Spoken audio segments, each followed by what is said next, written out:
Assalamualaikum warahmatullahi. Bismillahirrahmanirrahim. Alhamdulillahirabbil alamin. Nahmaduhu wa nasta'inuhu wa nastaghfiruh wa na'udzu billahi min syururi anfusina wa min sayyiati a'malina. Man yahdihillahu fala mudhillalah wa man yudlilhu fala hadiyalah. Asyhadu an la ilaha illallah wahdahu la syarikalah wa asyhadu anna Muhammadan abduhu wa rasuluh. Allahumma salli ala Muhammad wa ala ali Muhammad kama sallaita ala Ibrahim wa ala ali Ibrahim wa barik ala Muhammad wa ala ali Muhammad kama barakta ala Ibrahim wa ala ali Ibrahim fil alamin innaka Hamidum Majid. Rabbi shrah li sadri wa yassir li amri wahlul 'uqdatam min lisani yafqahu qawli. Amma ba'd. Alhamdulillah, kita bersyukur kepada Allah Subhanahu wa taala kerana dapat kita berkumpul lagi pada malam ni.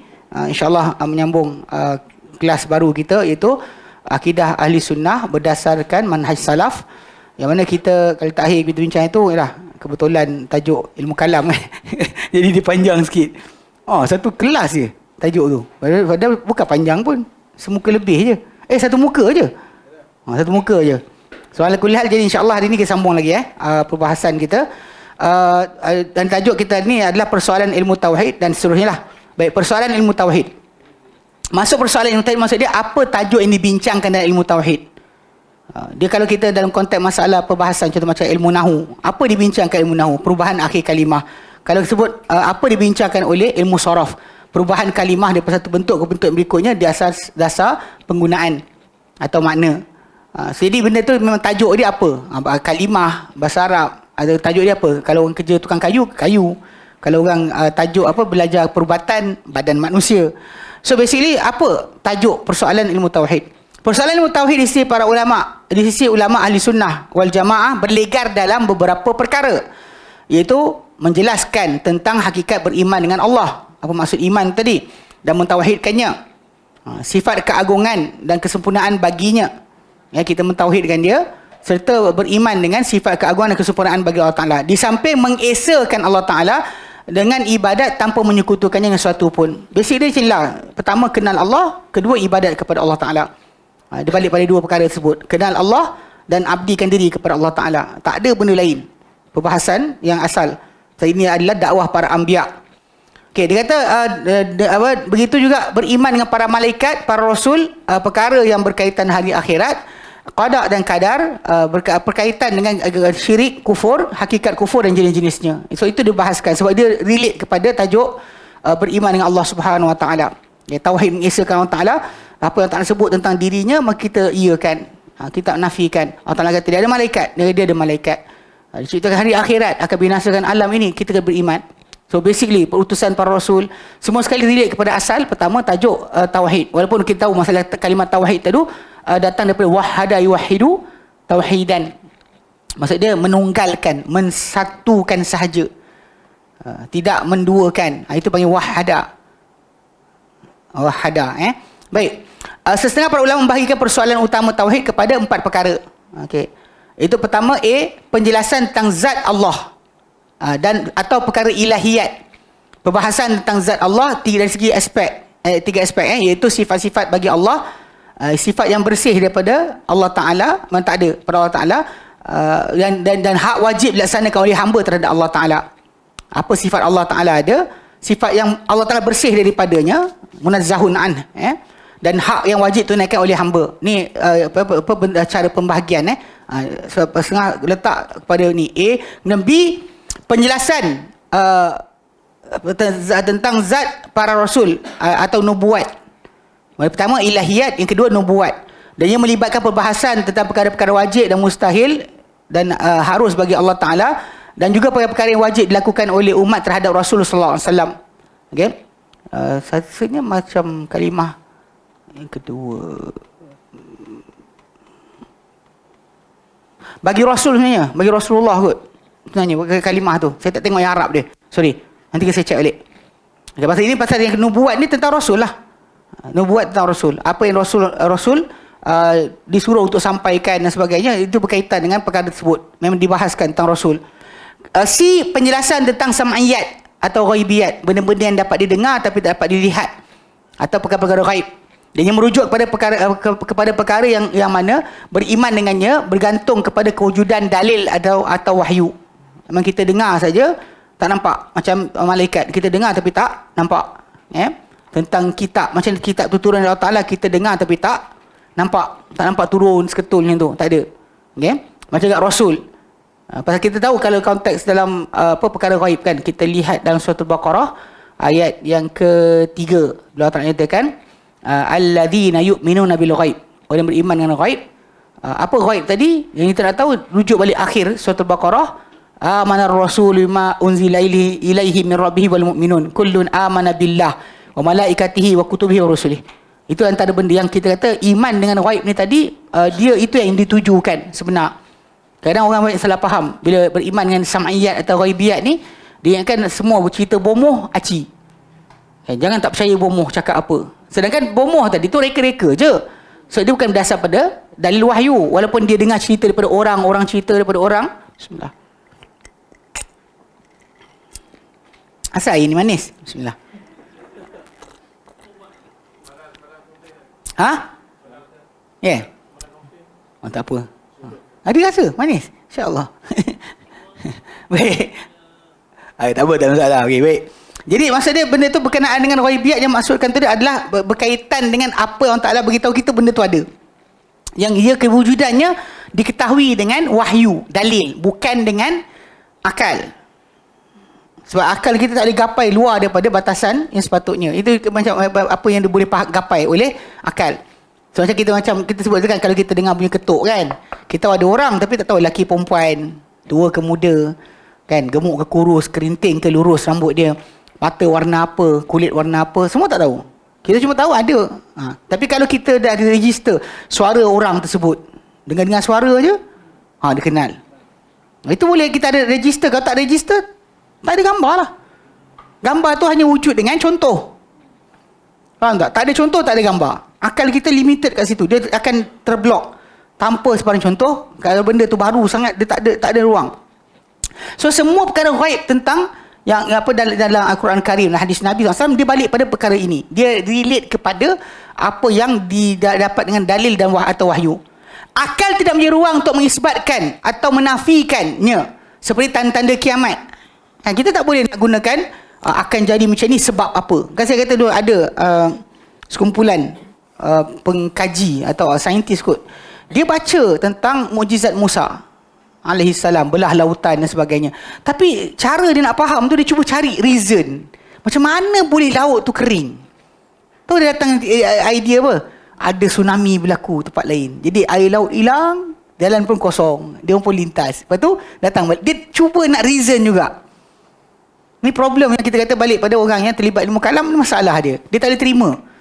Bahkan bila dikata kalau sekiranya kita beriman saja, maka seolah-olah kita ni macam percaya je macam orang Kristian. Kan bila Tuhan 3 dan 1 Tuhan 3, jangan tanya kenapa. Sedangkan kita dalam konteks masalah yang bila kita bincangkan ghaibiyat tadi, sungai kita faham. Sungai syurga, sungai susu. Kita faham susu, faham sungai. Dia tak ada kemustahilan gitu. Pasal benda ni jadi dengan kun fayakun. Orang kata jadi, maka ia pun jadi. Apa benda ghaibiyat tentang para malaikat? Jibril ada 600 ayat. Jibril ada 600 sayap. Kalau kita fikir balik macam tak ada gambar. Tapi faham 600, faham sayap.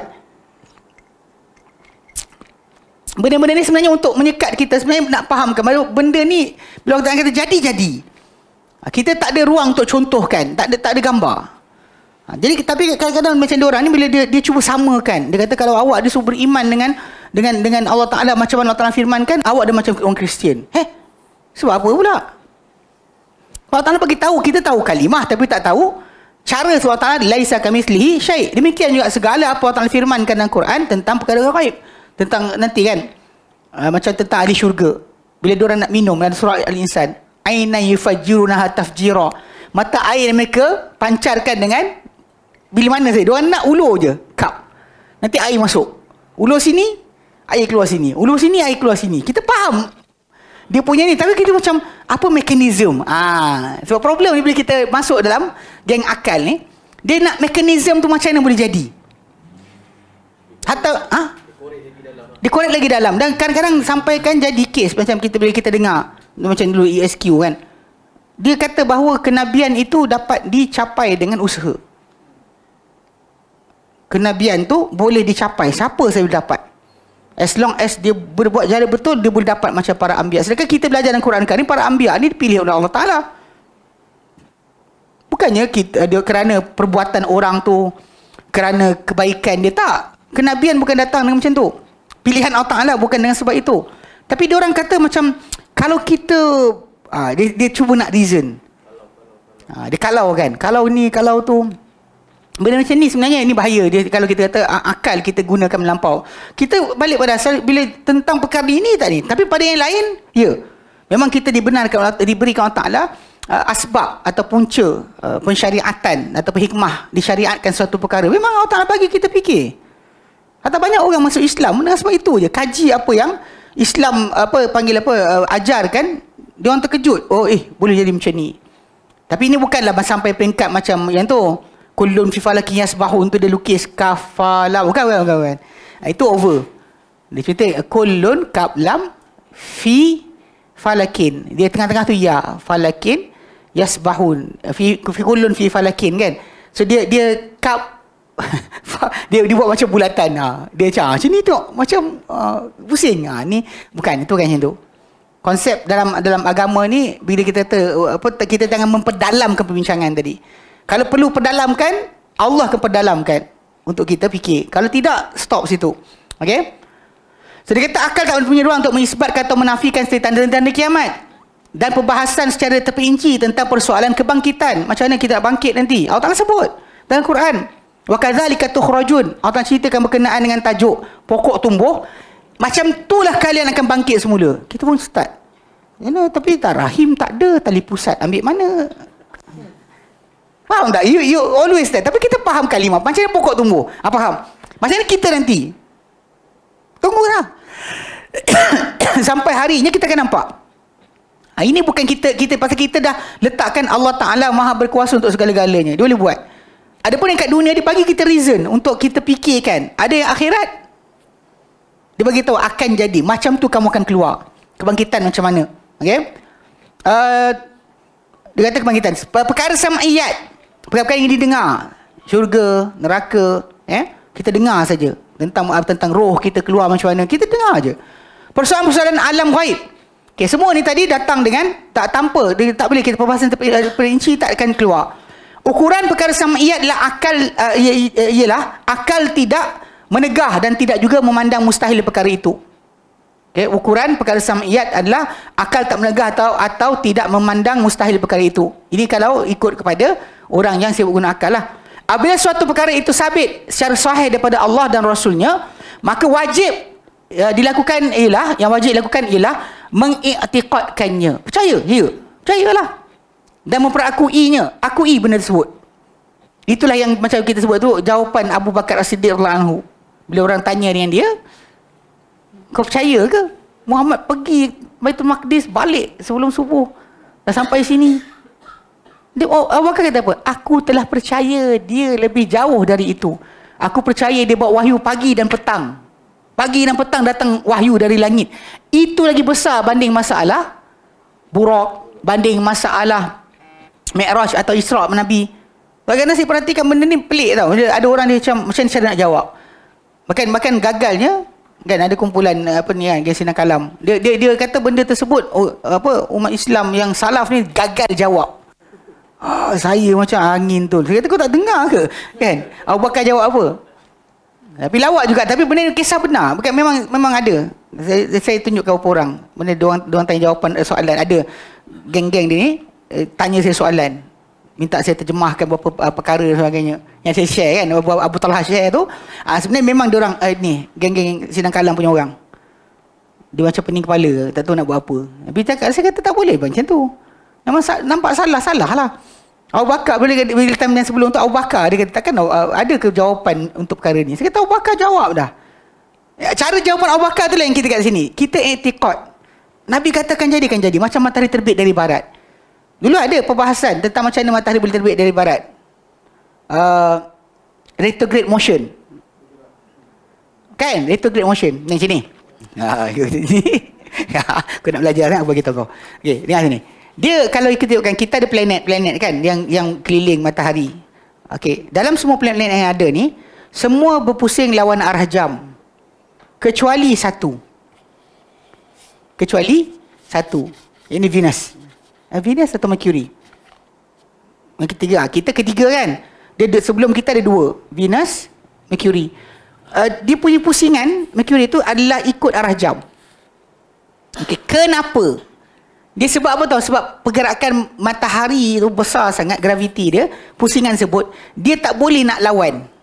Kalau dia pusing macam tak boleh. Jadi dia terikut sekali pusingan.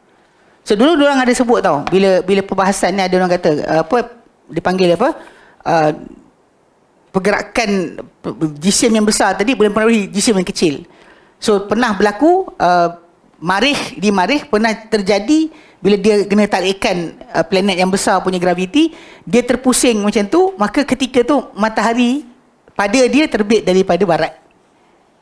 Okey, memang ada orang try lah nak bahas kan, tapi bagi saya benda tersebut Allah Ta'ala firmankan jadilah. Nabi katakan jadilah. Tak boleh kita kata macam mana nak jadi. Macam mana benda tu boleh jadi? Macam perbahasan dulu tentang Ashabul Kahfi. Pasal diorang buat kan, dan diorang buat SpaceX punya panggil projek tu. Dan sekali tu memang diorang ambil Stephen Hawking waktu sebelum dia mati.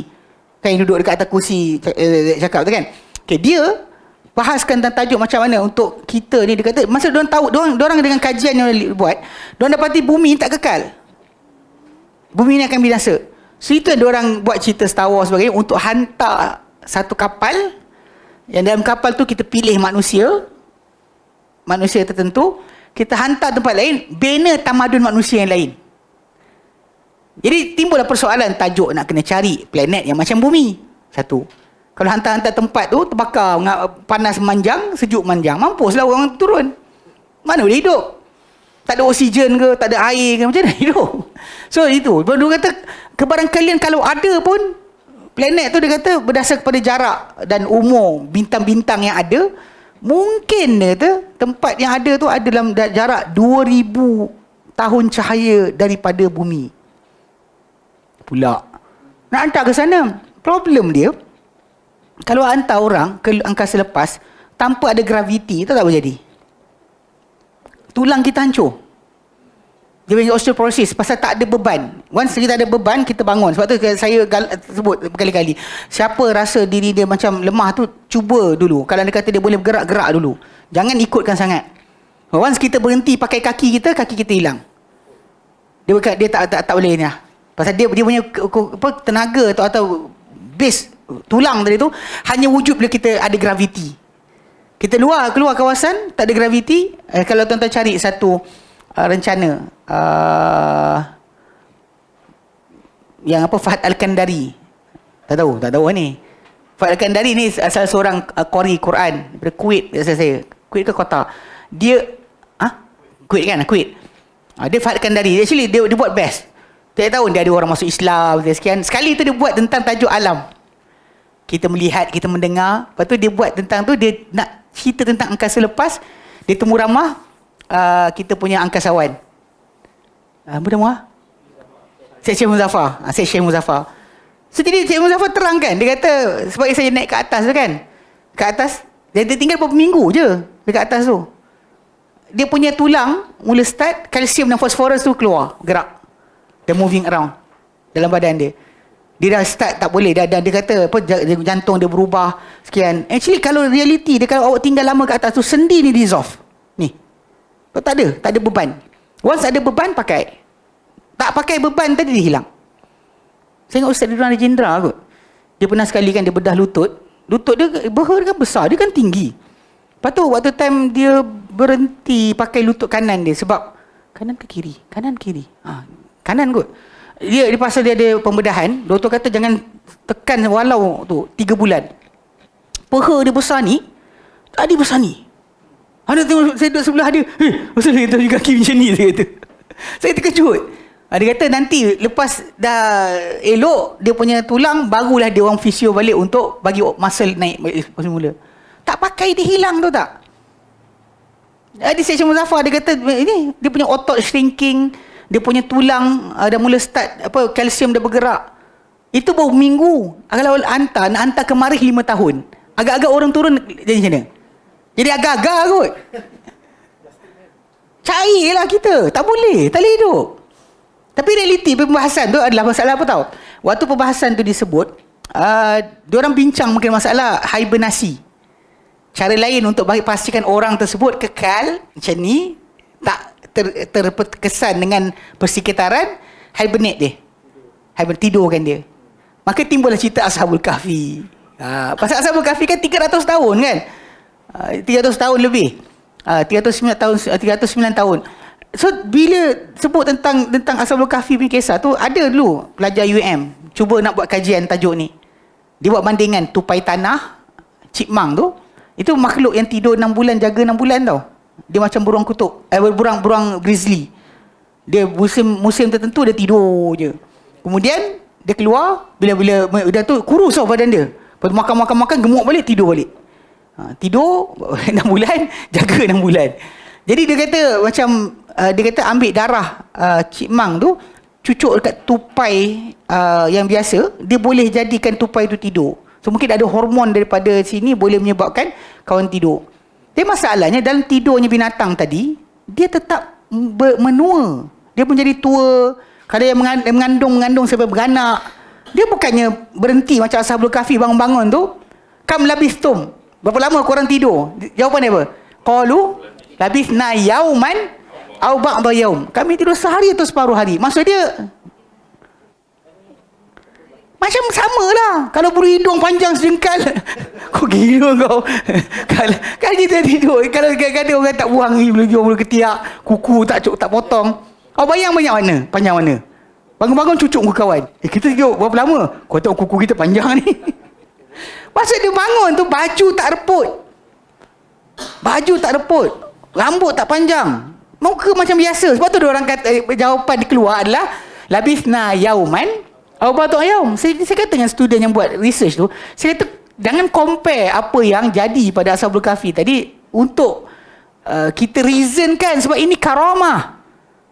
Penyelamatan Allah Ta'ala untuk mereka ini adalah karamah untuk orang beriman, orang bertakwa yang luar biasa. Jangan fikir macam mana.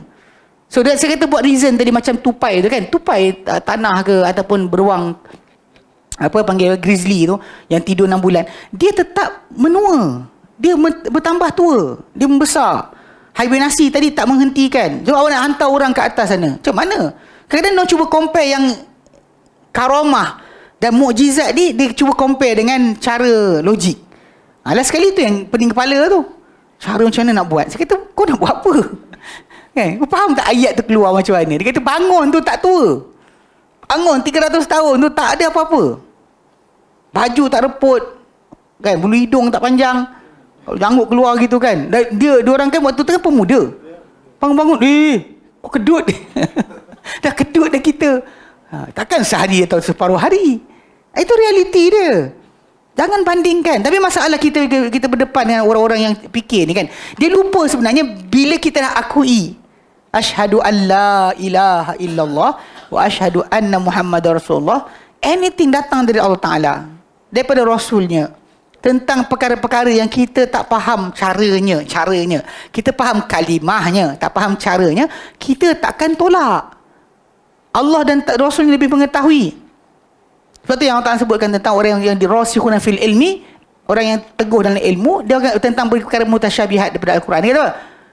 Amanna bihi kullum min indi rabbina. Kami beriman dengannya, semua dari Tuhan kami. Kenapa nak pergi dalamkan perbahasan? Pasal dia bukan benda logik untuk dibahaskan. Dia macam ni lah, awak wuduk, tapi adalah macam Syah Waliullah Ad-Dahlawi, dia bahas kenapa kita wuduk basuh muka, kentut dekat punggung, dan muka, tangan, kan, kepala, telinga, kaki. Kenapa? Sedangkan kita kentut, buang air dekat punggung, basuh tu situ dah lah. Kenapa sini juga? Kenapa basuh muka? Okey, dia kata pasal dia ini di reason kan. Dia kata pasal sini punca dosa. Awak nak berdosa, kena tengok. Nak cakap, kena cakap. Kalau diam je tak jadi. Kena pegang. Kaki kena langkah. Kalau katalah orang tu nak buat dosa dengan dedahkan badan dia, tangan dia punya kerja. Faham tak? Dia tak ada. Jadi dia kata tempat yang dibasuh tu adalah punca-punca dosa. Logik juga kan? Walau logik sekalipun, tapi dia jawab, dia bukannya tajuk. Kita beriman perintah Allah Ta'ala untuk itu kita buat. Jangan kita kata nanti kan macam kalau orang tak ada tangan, habis buat apa nak basuh? Itu masalah juga kan?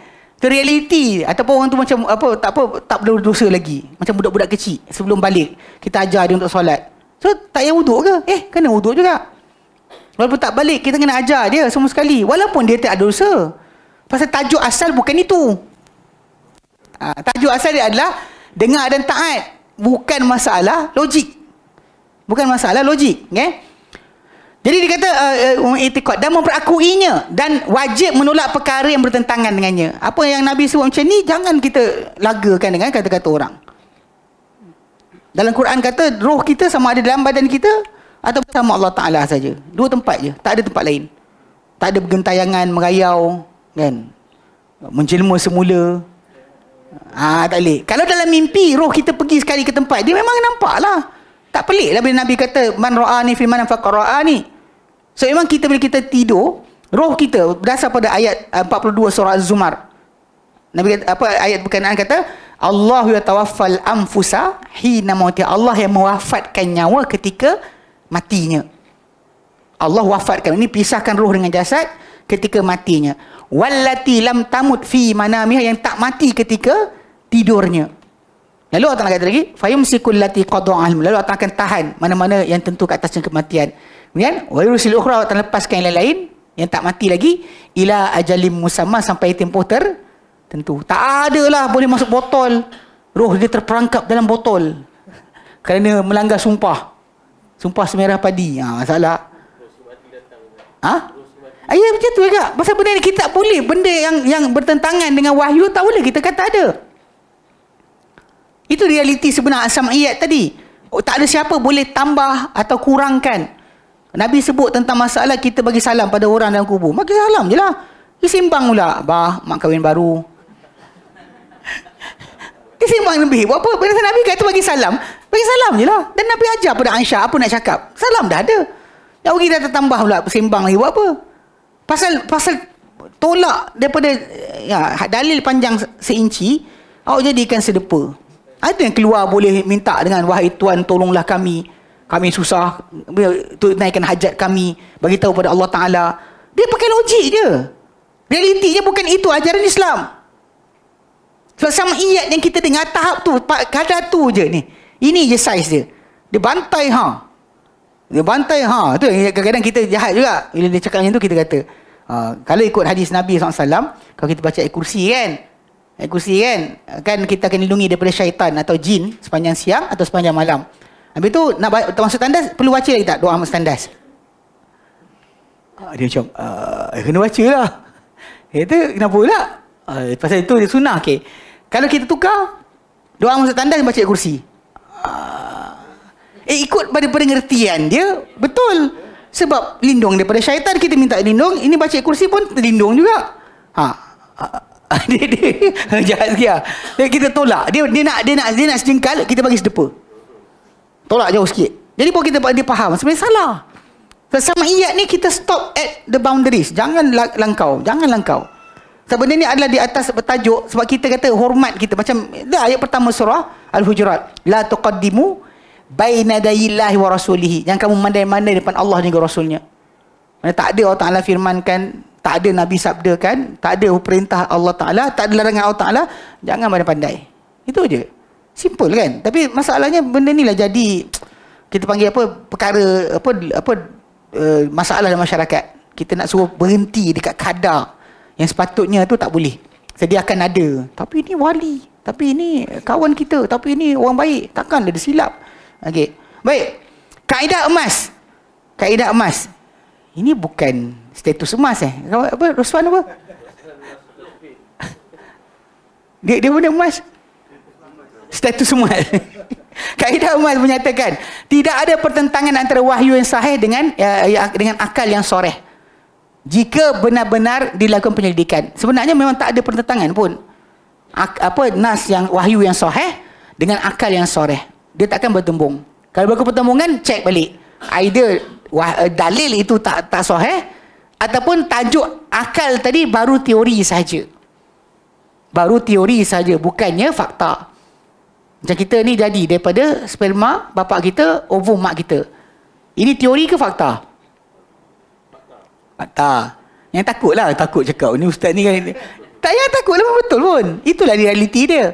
Benih bapak kita, benih mak kita. Sebab tu dia bagi kesuburan nak tengok. Kena tengok benih tadi lah.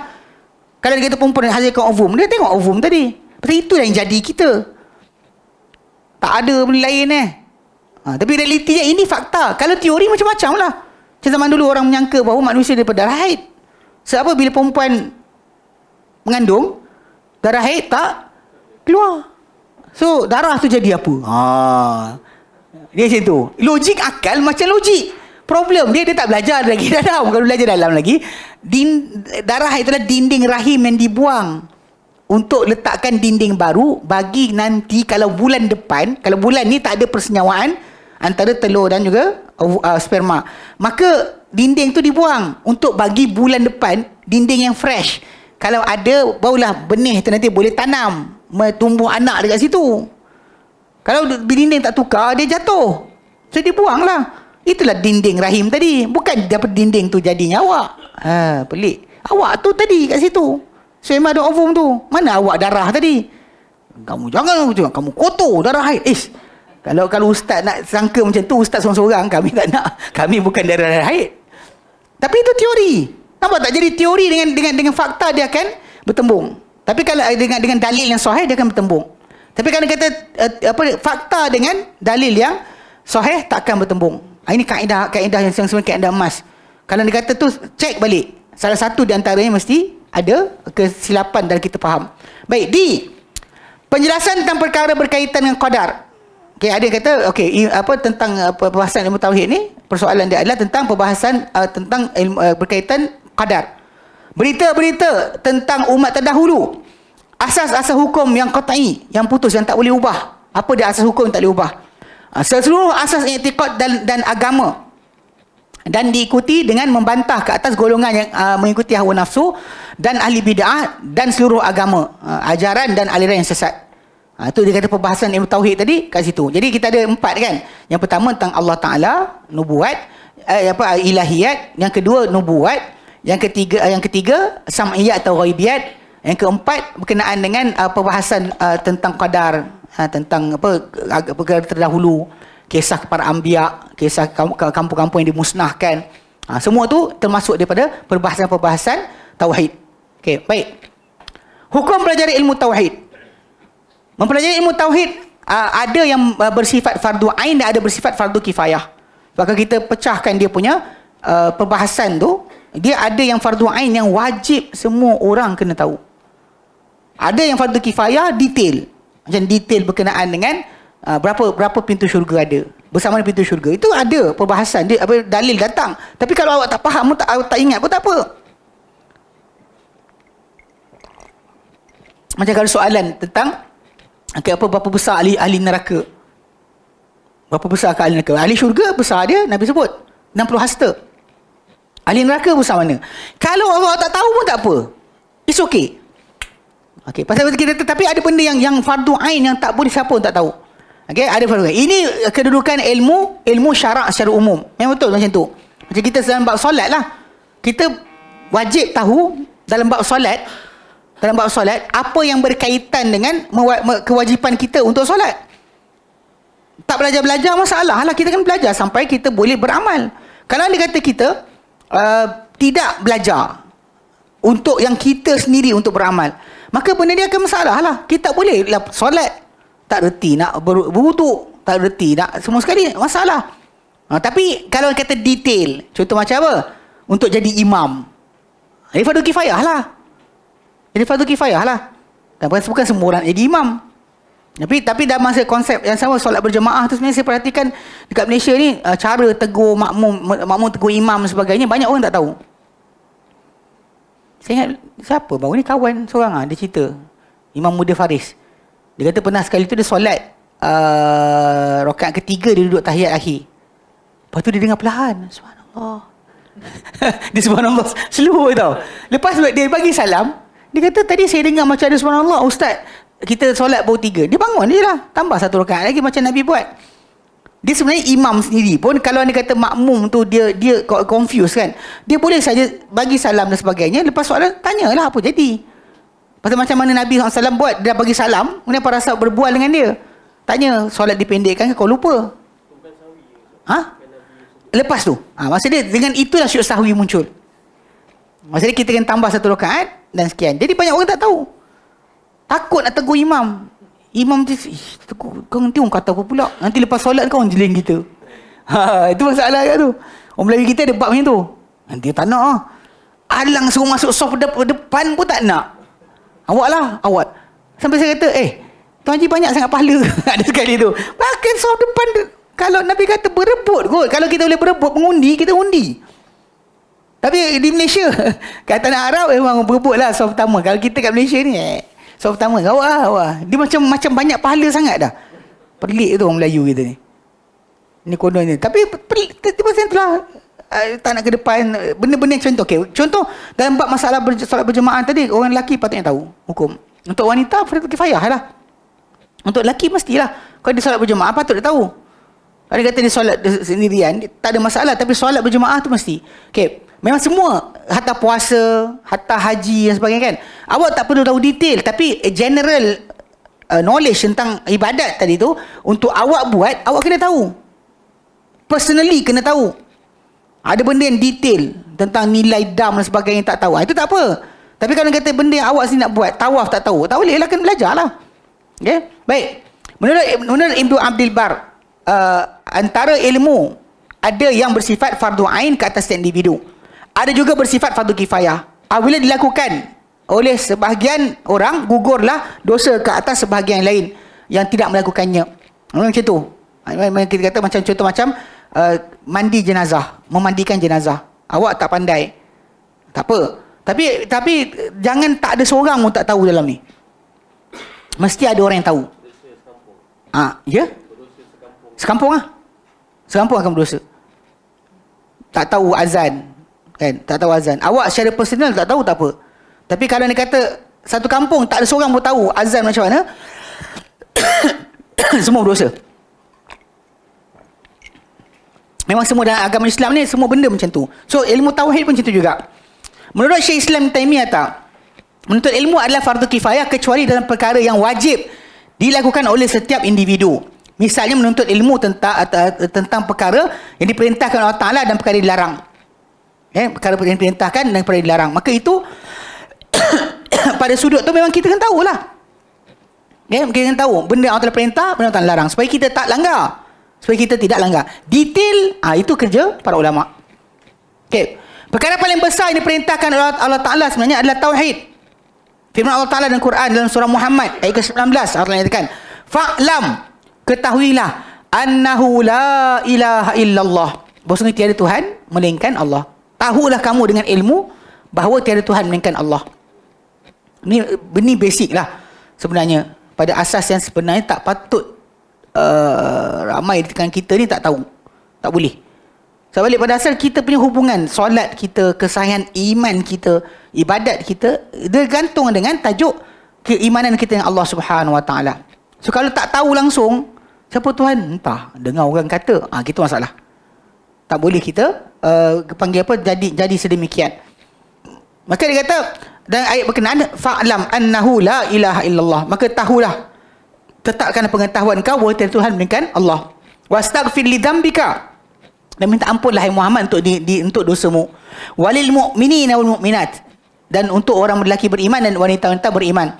Wallahu ya'lamu mutaqallabakum wa mathwaakum, Allah Taala mengetahui akan mutaqallabakum, bolak-baliknya kamu, gerak-geri kamu, dan juga tempat tetap kamu dari akhirat. Nanti kamu balik ke mana pun Allah Taala tahu. Kamu di dunia buat apa, tempat kamu di akhirat pun apa, Allah Taala tahu. Jadi yang pentingnya kat situ, yang asas pertama tadi, iaitu ketahuilah dengan ilmu bahawa Tuhan melainkan Allah. Dalam hadis riwayat Muaz bin Jabal radhiyallahu anhu menjelaskan, Rasulullah sallallahu alaihi wasallam telah bersabda, ya Muaz, wahai Muaz, hal tadri haqqallahi ala ibadihi, adakah kau tahu hak Allah Ta'ala ke atas hamba-hambanya? Wa ma haqqul ibadi 'ala Allah. Dan apakah hak hamba-hamba ke atas Allah? Mana apa benda yang hamba-hamba yang Allah Taala ciptakan ni perlu tunaikan daripada hak Allah Taala, dan apakah hak yang Allah Taala akan beri mereka daripada ataupun akan tunaikan untuk mereka. Qultu, kata Muadz bin Jabal, Allah wa rasuluhu a'lam. Allah dan rasulnya lebih mengetahui, aku tak tahu. Qala, Nabi bersabda, fa inna haqqallahi 'alal ibadi.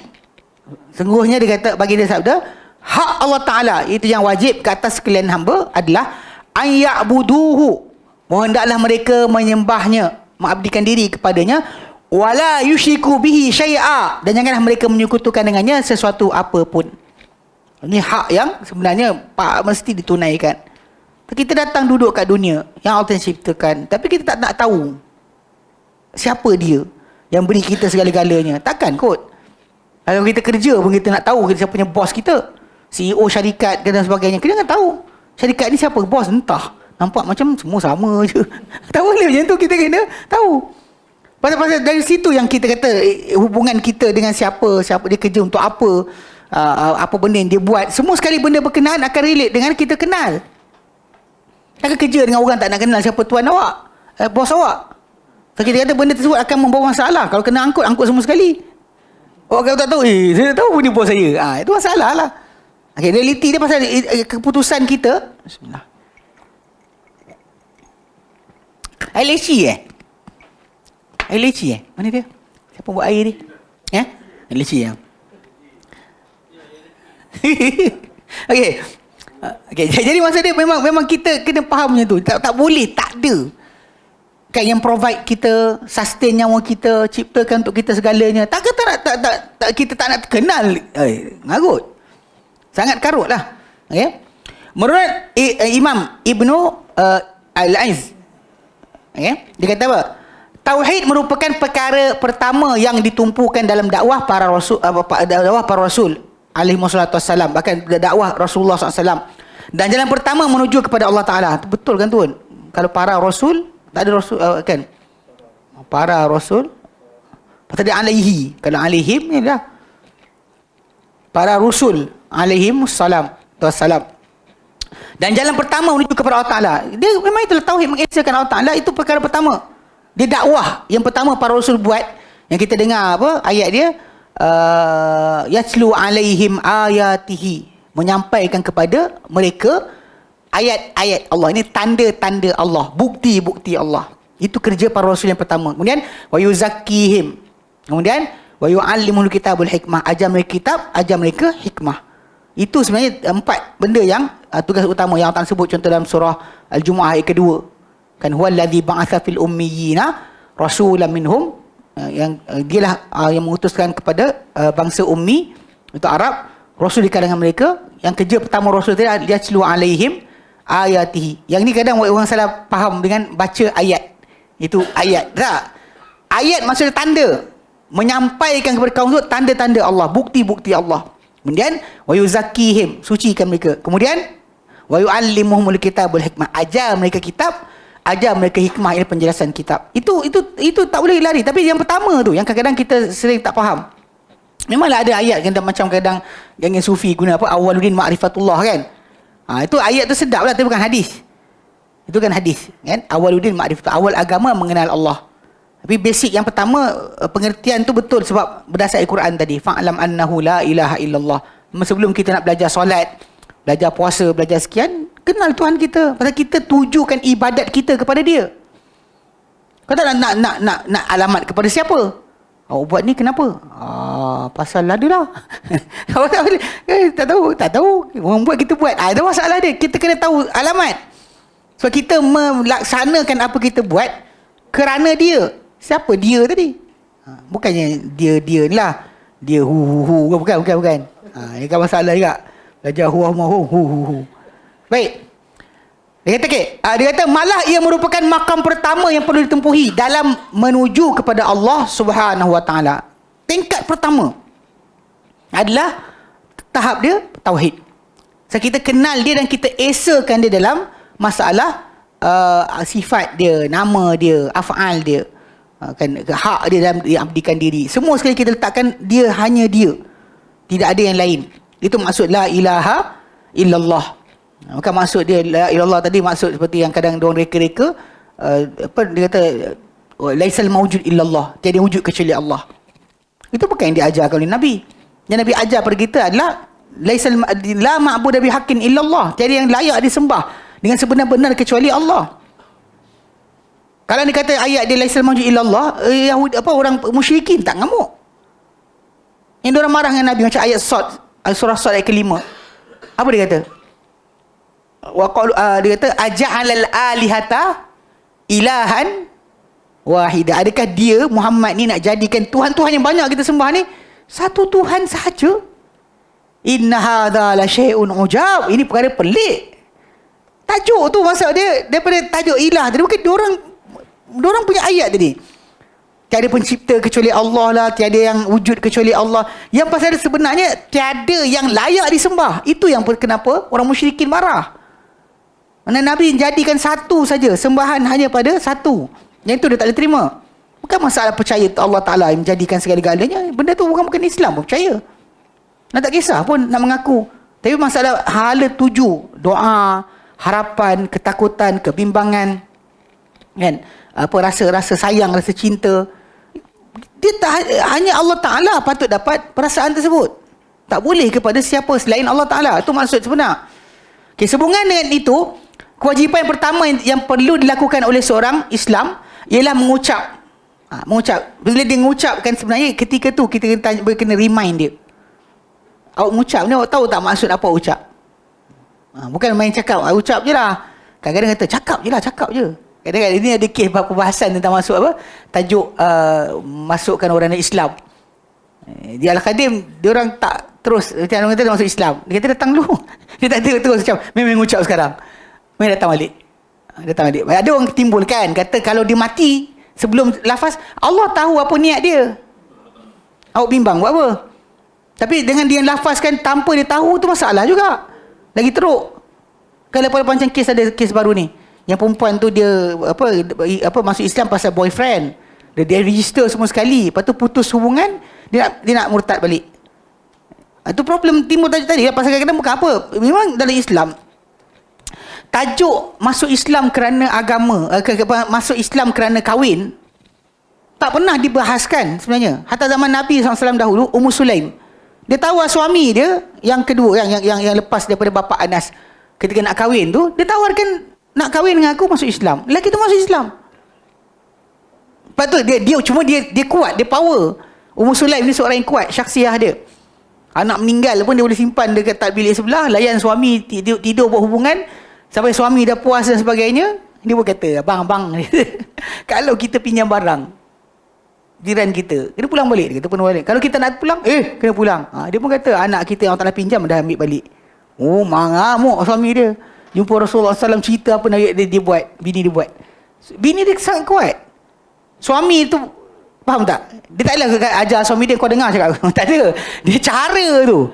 Dia nak ajar suami dia. Awak tak tahu meh, saya ajar awak. Benda tu kadang-kadang benda tadi atas Nabi SAW sendiri ketika di Hudaibiyah. Ketika nak masuk Mekah tak boleh kan. Lepas tu bila Nabi suruh para sahabat tahallul dan tak tahallul, apa isteri dia cadangkan? Kau buat dulu ya Rasulullah. Kadang-kadang perempuan banyak yang bijak kan, tapi dia yang bijak betul ni dia pandai cakap pada suami dia, tapi suami dia tak perasan pun yang sebenarnya saya nak jawab ni sebenarnya. Tapi kebanyakan orang perempuan kadang-kadang masalah ni dia macam, awak kan, saya, you, awak apa kan, SRP, SPF kan, saya ada ni, saya ada master. Serius. Ini masalah. Dan keluargaan masalah. Jadi kadang-kadang bila kes macam kahwin ni kan, kita tak pernah persoalkan. Sebab zaman Nabi dahulu pun memang dah jadi. Hatta hijrah kerana wanita, hijrah memanglah masalah penerimaan Allah Ta'ala satu benda. Dia nak masuk hijrah kerana itu, Nabi tak pernah halau.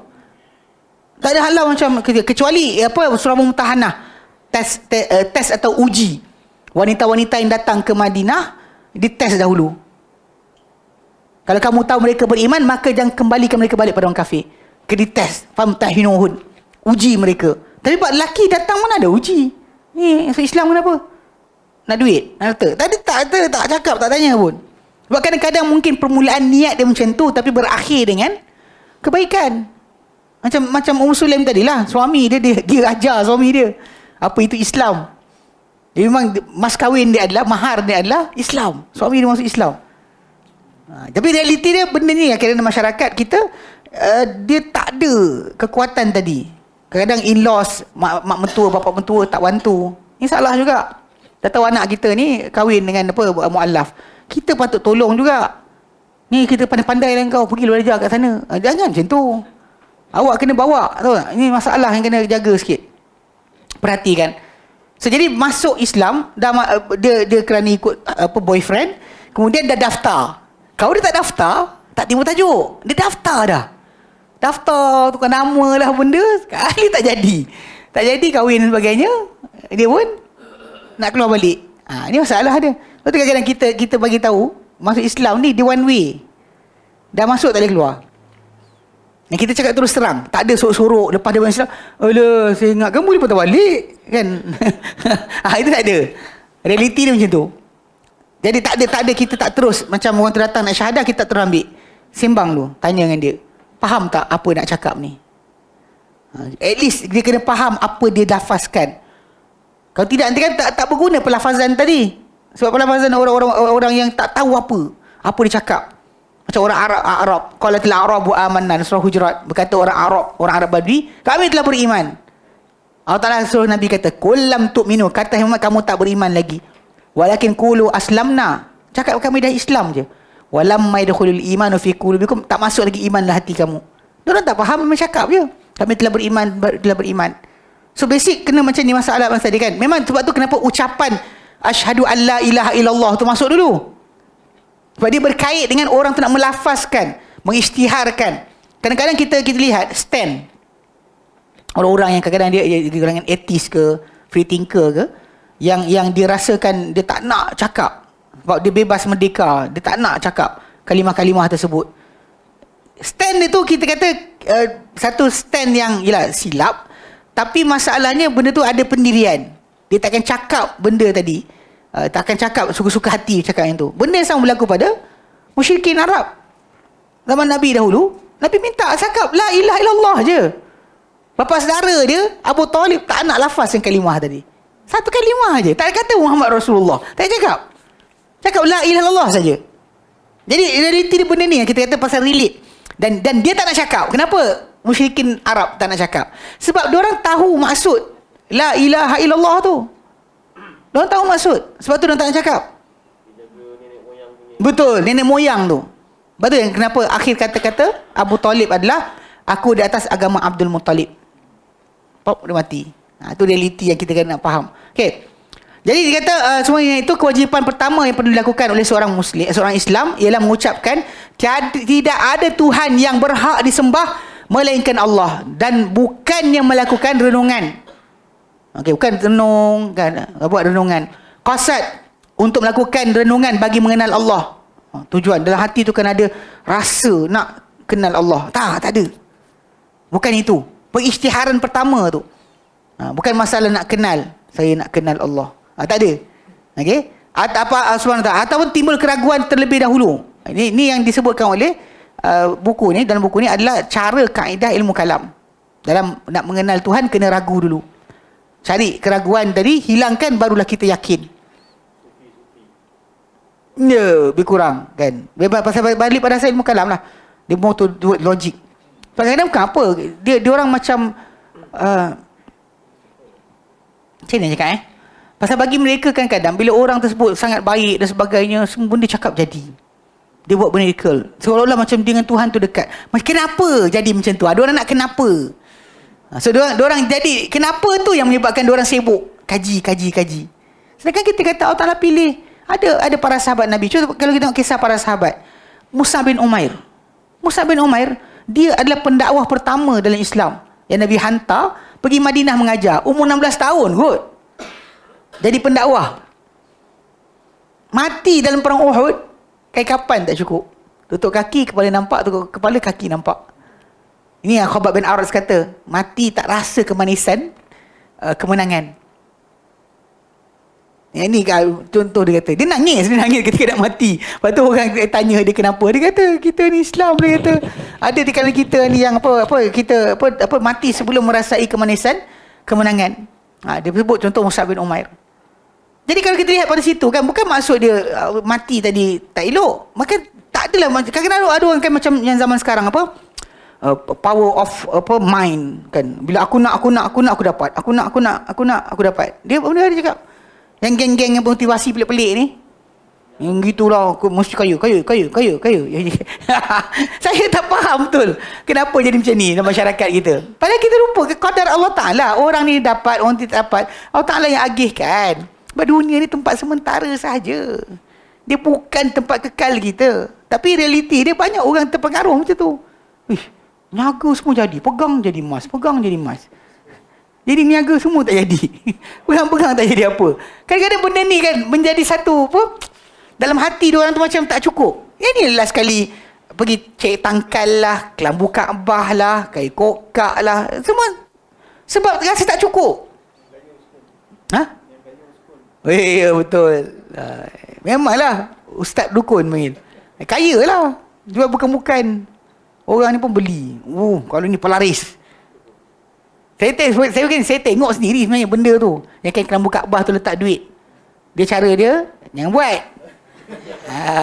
Orang menyaga tu kan, dia ambil kelambu Kaabah besar mana tak kisahlah. Lepas tu letakkan duit shilling semua negara. Ikat. Kemudian letak kat cash drawer. Dia soalan macam menarik. Macam mana logik dia, macam mana Kaabah menarik orang daripada semua negara datang.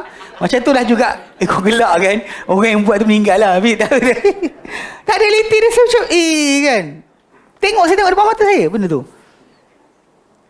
Diikat-ikat letak dalam tu. Lepas tu macam akan menarik. Tak ada pun. Balik pada asal doa lah paling besar. Allah kata, doa ni astajib lakum. Kenapa tak nak doa? Minta pada Allah Ta'ala, Allah Ta'ala akan dengar doa kita. Kalau patut kita dapat, memang ada kebaikan untuk kita dalam perkara tersebut, maka kita dapatlah. Kalau tak dapat, Allah Ta'ala tahu apa pasal kita patut dapat. Mungkin kalau kita dah kaya sangat, macam-macam benda kita buat kan, beli motor lagi besar. Beli motor lagi besar, cari bini 3-4 orang kan. Dia macam realiti dia macam tu. Kadang-kadang saya pernah tengok, saya tengok ada orang, dia ni ketika satu peringkat umur dia, usia dia, memang duit masuk kat dalam diri dia ni macam air, macam air pipe, buka je. Lepas tu kemudian satu peringkat tu macam stop. Cerita dia kan, saya dapat tahu apa, rupanya dia waktu time dia tengah duit banyak tu kan, adalah perempuan ni datang, perempuan tu datang, ni datang, minta ni lah, dia pun hantar duit. Okey, nanti dia hantar sekian. Dia akan isteri dia angkat tangan, ya Rob. Maka untuk kebaikan isteri dia, putus lah, stop lah, supaya tak pergi sana. Jadi tak ada, bila dah tak ada modal, tak jadilah yang nak datang mengimpit, dia pun larilah. Kadang-kadang benda ni Allah Ta'ala tahu kenapa. Itu because doa siapa minta, siapa sekian, dan kalau diri anda, keliling anda siapa, benda tu ada kaitan. Jangan sekali-kali silap faham. Pasal benda ni kita kena sentiasa positif. Allah Ta'ala tak pernah aniaya kita. Ini realiti yang kita kata, benda ni yang menyebabkan kita akan bertambah yakin. Dalam tajuk akidah nanti kita akan belajar semua tajuk tersebut insya-Allah. Terutama dalam bab qadar. Tentang qadar dan qadar kita akan bincang tajuk tu dengan mendalam. Jadi tauhid merupakan perkara pertama yang membuatkan seseorang masuk ke dalam agama Islam. Yang perkara yang terakhir sekali dilakukan oleh seorang sebelum keluar dari dunia. Sebelum keluar dunia, itu benda yang terakhir yang dituntut. Bahkan kalau dia dapat, kita tak nampak tajuk lain. Dia sendiri ketika akhir kalam dia, akhir apa yang dia lihat dalam pada diri dia ketika akhir detik kematian dia, apa benda dia sibuk? Duit ke? Kan rumah ke? Isteri ke? Kan ini ke? Apa benda anda runsing? Kerusingan yang pertama, kalau dia kata orang tu, kerusingan yang pertama adalah tentang Allah, dan itulah akan menyelamatkan dia. Walaupun mulut dia tak boleh bertutur. Sebab tu kita diajarkan. Okey, ini adalah kewajipan pertama dan terakhir. Antara bukti menunjukkan ia merupakan kewajipan yang terakhir, ia hadis riwayat Abu Hurairah anhu, yang mana Nabi SAW bersabda, laqinu mautakum la ilaha illallah. Talqinkan, ini ajarkan orang yang hampir mati di kalangan kamu kalimah la ilaha illallah. Bisikkan la ilaha illallah. Bukan asyhadu an la ilaha illallah. Bukan. Nabi suruh kata la ilaha illallah je. Dia, masyarakat Melayu kita ni ada dua kumpulan. Satu kumpulan dia nak full swing, kena penuh. Asyhadu an la ilaha illallah wa asyhadu anna Muhammadar Rasulullah. Bantai letak dua-dua sekali. Kawan tu macam tak tahu nak ikut mana satu. Tak apalah. Ada satu pendekkan pada asyhadu an la ilaha illallah saja. Okey. Tapi masalahnya yang ni kumpulan yang tak ikut sunnah. Satu lagi dia potong lagi pendek. Dia berkata la ilaha illallah tu panjang sangat. La ilaha illallah. Panjang sangat. Tak tahu la je, ilaha, mati. Macam mana? Kan Allah dah tahu niat dia apa. La ilaha illallah la syarikalah. Ada ustaz tu dia kata. Kalau dia mati kat la ilaha, kan dia jahanam tu. Padahal kan kita takkan tak baca. Nama pun ustaz. Tak baca ke hadis tentang orang yang mati, bunuh 100 orang sebelum sempat buat apa-apa. Hanya berjalan je, dia baru keluar kampung dia dengan nasihat daripada orang alim. Yang kampung dia kan, kata kampung kau ni kampung orang jahat. Pergilah kampung sana, yang kampung orang baik, dan ibadat di sana. Bertaubatlah kat sana. Allah Ta'ala tak pernah tutup pintu taubat. Dia tak dan buat lagi pun, baru berjalan je, mati tengah jalan. Allah Ta'ala terima. Apa masalah? Dia orang sibuk kan. Dia la ilaha je dia mati. Habislah. Campak longkang lah. Tu saya tanam. Apa hal? Itu jelas sekali ya. Kita device cara baru. Hu je. Itu dah cerita dia. Saya dengar tu Muhaizat cakap. Tak silap saya. Satu video tu dia cakap. Dekat sini selamba kita sebut nama kan. Dia tak ni. Tak sebut je lah. Dia apa? Tauliah kat Kelantan. Pergi Terengganu ni, bawah ni ada haul dia pergi juga. Okey. Ala kulihat benda tersebut memang tak patut dipendekkan. Nabi kata sebut la ilaha illallah. Ajar je. Masalah dia dengar ke, boleh lafaz ke tidak, bukan kerja kita. Bisik kat telinga dia. La ilaha illallah. Dan macam kita biasa ajar bab apa? Urusan jenazah sebagainya, kita kata yang lafazkan tadi mesti orang yang dia sayang. Jangan orang yang menyampah lafazkan. Dengar suara nanti dia macam, ya Allah, kenapalah dia ni yang lafaz kat telinga aku. Jangan. Betul, serius. Kita pada ambil anak dia, kalau anak dia paling sayang. Ada sekali lah family tu. Kau jangan. Kau jangan. Mak kau suka marah kau. Kau ke tepi. Dia pun terasa lah. Tapi dia kata masalahnya ketika tu dia tengah kesakitan dan sebagainya. Kita dengar suara yang kita kan tengah buat kerja pun anak kita tak tanya kita kan. Anak sayang, kok kita sayang anak kita. Ada abang, kau kan. Kau cakap tak dengar ni kan. Kita abang buat kerja ni kan. Kita marah anak kita. Bayangkan di tengah-tengah kita tu kan. La ilaha. Suara kita menyampah. Macam salah ha. Ini ada adab patut kita belajar lah. Kita belajar apa? Kursus jenazah patut diketahui. Okey.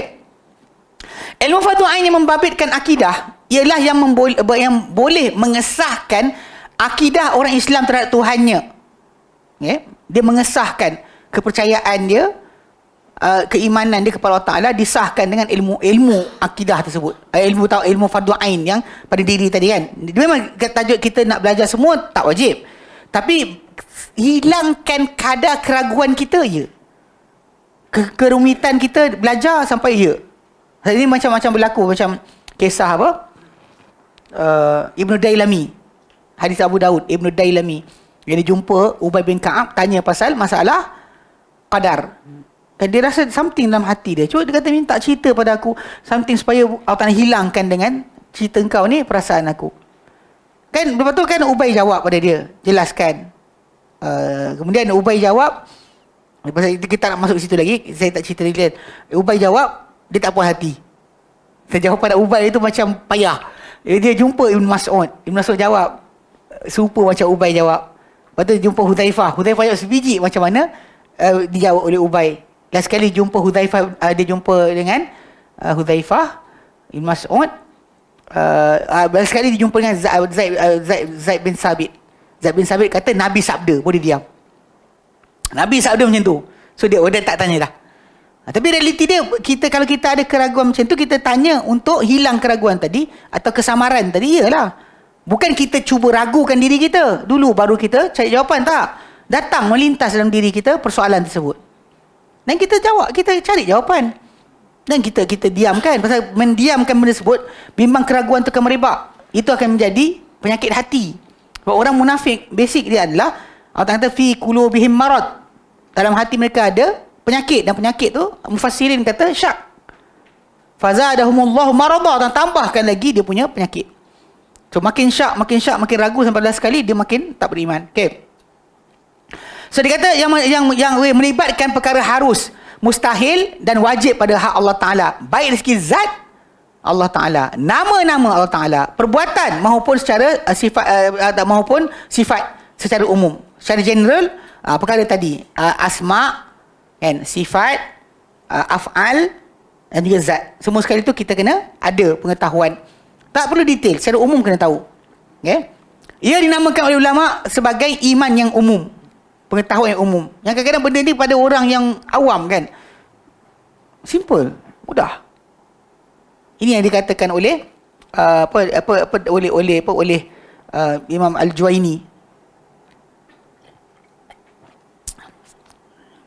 Berkenaan dengan aku nak mati di atas agama orang-orang tua ataupun ahli Naisabur. Seorang tadi tak perlukan detail, tak perlu sekian. Saya Tuhan ada dah. Umum. Macam gembala kambing yang takutkan Allah Ta'ala, tak jual kambing dia bila orang minta. Dia gembala kambing orang, dia tak pergi jual pun walaupun dia tahu. Pasal dia iman yang dia ada tadi. Itu kepercayaan umum, general, tak perlu pada detail. Okey. Ia merupakan perkara yang akan ditanya kepada seluruh makhluk berdasar riwayat Anas bin Malik, Ibnu Umar dan juga Mujahid bin Jabir ketika menafsirkan firman Allah Ta'ala, fa wa rabbika lanas'alannahum ajma'in, maka demi Tuhanmu hai Muhammad, pasti kami akan tanya mereka semua sekali. Menyoal mereka semua sekali pada hari kiamat kelak. Okey. Ilmu fardu kifayah pula yang melibatkan akidah yang melebihi daripada yang terdapat dalam mempelajari ilmu tauhid dalam bentuk fardu ain. Apa yang over dari fardu ain tadi, itu semua fardu kifayah yang melibatkan perincian, pendalilan, macam tak hafal dalil. Apakah dalil? Allah Ta'ala tu satu, hanya dia wajib disembah. Kita tak hafal tak apa. Yang macam tak hafal, habislah akidah kau. Tak ada. For that, itu actually benda yang tak perlu kepada detail. Detail tadi, ini fardu kifayah. Pendalilan dan juga alasan. Kenapa Allah Ta'ala buat ni, kenapa Allah Ta'ala itu. Okay? Kemampuan untuk membendung syubhat. Kemampuan untuk kita bendung syubhat pun sama juga. Okay. Dan dalil-dalil yang lemah dan menangani dan dalil yang lemah dan menangani orang-orang yang degil dan mengalahkan orang yang menyisihi mereka, yang menyisihi mereka. Ini semua ni bukan termasuk macam nak jumpa dengan Kahal Kazab ke, untuk bahas dengan Sihak ke. Kan jumpa pakcik mukmin kan, umur apa, 60 tahun, dah beriman sejak bila? Dari kecil. Pakcik jumpa dengan ni Sihak yang sesat ni, cuba boleh tak debat dengan dia? Tak, itu kan kerja kita. Bukan perbahasan yang kita kena tahu secara detail. Tak boleh berdebat, tak ada masalah. Sebab balik pada asal akidah kita, kepeimanan kita, itu yang Allah Ta'ala akan kira pada diri kita. Adapun kerja untuk berhadapan dengan kumpulan tadi, pada siapa yang memang ada pengetahuan lebih, diam saja dan salah lah. Dia diam je, buat tak tahu je. Kau simpan diam-diam ubi berisi. Diam-diam ubi berisi tu time nak simpan je. Ini masalah kita perlu untuk jelaskan. Waktu Imam Ahmad bin Hanbal kata, idza sakata al-alimu taqiyatan, bila diam orang yang alim dengan kerana berpura-pura nak lindung diri dia, takut kena something. Wan nas jahalun, sedangkan orang ramai jahil, tak tahu. Famata yazharul haq, bila akan nyata kebenaran. Bila akan nyata kebenaran. Dulu saya pernah gunakan kata-kata ni, paksa seorang pensyarah UKM datang bagi talk. Dia kata saya sebenarnya tak datang untuk bagi ucapan. Pasal kebetulan dia jadi dalam panel penyiasat tajuk ESQ. Lepas tu bila dia kita contact lah, bagi email, telefon, tanya sebagainya kan. Boleh tak minta datang bagi speech. Jadi dia ketika tu macam tak nak datang. Saya letak kata-kata Imam Ahmad tu datang. Dia kata saya sebenarnya berat nak datang, dia kata. Memang tak biasa pun datang untuk beri ucapan macam ni. Tapi pasal kata-kata Imam Ahmad yang dikirim kat saya, email saya terpaksa datang, dia kata. Dia datang, memang datang. Kalau dia faham, dia datang lah. Sebab realiti dia, kalau orang tak tahu, kita diam. Kita tahu. Tapi senyap kan je. Yang tak boleh lah. So, tapi realiti benda ni pada orang yang tertentu saja wajib. Adapun untuk kita semua kena tahu lawan Kahal Al-Kazab ke, tahu nak lawan Ayapin ke, tahu nak lawan Arkam ke, tak ada. Bukan semua orang perlukan kepada ilmu tadi. Tapi untuk tahu tu bagus. So that kita bersiap sedia, tiap kali ada syubhat diorang, kita tahu jawapan dia. Hatta macam syubhat ilmu ahli kalam lah. Kita tak perlu detail macam kau tak hafal, kau salafi ke tak salafi. Ambil itu kan. Tak boleh itu. Baik. Okey, keimanan ini dinamakan sebagai keimanan terperinci. Ia melibatkan keimanan berdasarkan dalil-dalil dan pembendungan berbagai syubhah. Ada syubhat, kita tahu macam nak bendung, macam nak jawab, macam nak jelaskan.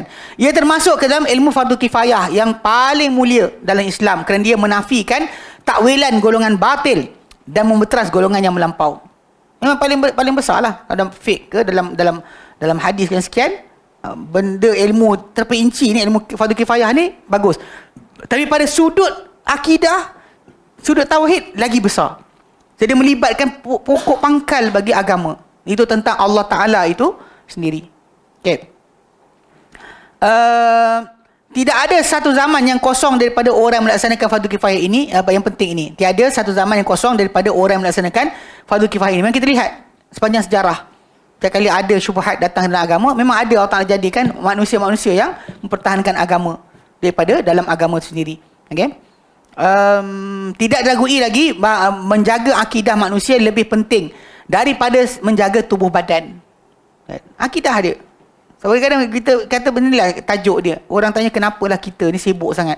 Bab berkenaan istighasah lah, bab berkenaan tawassul lah, bab berkenaan dengan masalah tabarruk lah. Kenapa kita ni belajar sunnah sangat tekankan? Sebab bab lain, bab rasuah ke, berzina ke, berjudi, minum arak, benda ni kesalahan yang kalau orang tu buat, makan rasuah ke, boleh lagi diampunkan oleh Allah Subhanahu Wa Taala. Masih ada peluang untuk diampunkan. Kalau untuk mati makan rasuah sekalipun, untuk mati minum arak, mati berjudi, masih ada peluang di akhirat untuk diampunkan. Tapi kalau mati dan syirik, takkan ada pengampunan. Sebab tu kita concern. Dia kata ustaz ni syirik.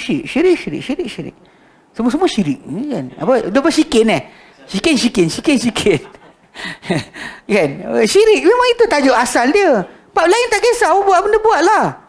Tapi kenapa kita tak nak jaga akidah kita? Jadi penting sekali. Tahu datang orang ni buat bukan-bukan, datang orang ni minta Tuhan tolonglah bawa kami ke syurga. Siapa yang pegang benda tersebut? Realitinya benda ni yang kita kata kerosakan akidah ni, ini yang benda yang akan membawa ke neraka. Yang sebab tu kita concern sangat-sangat. Bukan kita dengkilah ke awak nak ramai anak murid. Pergilah. Tapi masalahnya kita nak ingatkan orang ramai pada benda yang akan merosakkan segala, hatta amal dia buat semua akan gugur. Hanya kerana masalah akidah tadi. Itu besar. Ya? Jadi apa dia kata, lebih daripada menjaga tubuh badan mereka, harta dan kehormatan mereka. Untuk membolehkan seorang tu dikenakan taklif tauhid, ada 4 syarat. Orang tu kata untuk tauhid, dia patut ada apa? Pertama, berakal. Kalau orang tu gila, tak adalah kita macam anak kau tu gila. Dah ajar tauhid belum? Dah gila. Nak tanya ajar macam dia. Okey. Tak, itu pelik tu.